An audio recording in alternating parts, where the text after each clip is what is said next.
The room did not feel like a stage at first. It felt like a waiting room for something fragile. The kind of place where people hold their breath without realizing it. Folding chairs were set in uneven lines. Lights hung lower than expected, and the quiet carried the weight of many untold stories. When the three young men walked in, there was no dramatic entrance, no rush of applause, just a soft shift in the air, as if everyone sensed something honest was about to happen, even if they did not yet know why. They stood close to one another, shoulders nearly touching, like people who had learned long ago that standing together was safer than standing alone. Their eyes moved across the room not with confidence, but with care. They looked at the faces watching them as if they were greeting neighbors rather than strangers. One of them smiled gently, another closed his eyes for a brief moment, and the third inhaled slowly, grounding himself. In that breath lived years of struggle, hope, and the quiet belief that voices could still matter in a loud world. The first note did not arrive with power. It arrived with restraint. A single voice, warm and steady, floated into the room like a memory you didn't know you were carrying. It wasn't perfect, and that was exactly why people leaned forward. The second voice joined, not overpowering but supporting, wrapping around the first like an unspoken promise. Then the third voice entered, softer still, filling the spaces in between. Together, they transformed the song into something less about performance and more about presence. As the harmonies settled, something shifted in the audience. A man in the back lowered his phone, forgetting to record. A woman near the front pressed her hand against her chest without realizing she had done it.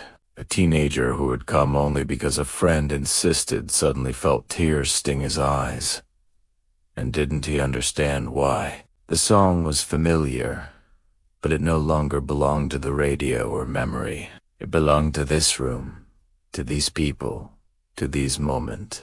The lyrics moved slowly, deliberately, as if the singers were careful not to rush past any emotion. Each line felt lived in, shaped by experiences that did not need explanation. It was not about whiskey or love alone, but about longing, forgiveness, and the quiet ways people try to hold each other together when life keeps pulling them apart. The harmonies rose and fell like breathing, natural and unforced. In the third row sat an older woman who had almost stayed home that day. She had lost her husband months earlier and found music unbearable since then. Songs reminded her of car rides, kitchens filled with laughter, and evenings where silence was shared instead of feared. She came only because her granddaughter begged her to. As the voices blended, she closed her eyes, and for the first time in months, the ache softened. It didn't disappear, but it felt understood. The singers did not know her story. They did not know any of the stories in the room, yet somehow, the song reached each one as if it had been written just for them. That was the quiet power of what they were doing. They were not trying to impress. They were trying to connect. Halfway through the song, the instrumentation faded even further, leaving mostly voices. The risk was obvious. Without layers to hide behind, every breath, every tremble, every imperfection was exposed. But instead of pulling back, taliand, in. One voice cracked slightly on a high note, and instead of breaking the moment, it deepened Italiano. The others adjusted instinctively, supporting him without drawing attention to the flaw. It was an act of kindness, done in real time. In that adjustment lived years of shared hardship. These were not men who had met through contracts or auditions alone. They had grown together, struggled together, and learned how to carry one another when one was tired. They knew what it meant to be overlooked, to be told they were good but not good enough, talented but not marketable, emotional but not polished. Still, they returned to their harmonies, again and again, because something sacred lived there. As the song moved toward its final lines, the room felt smaller, not because of closeness, but because of unity. Differences faded. Age, background, beliefs, and burdens blurred into something shared. Everyone was listening not just with ears, but with memory and hope.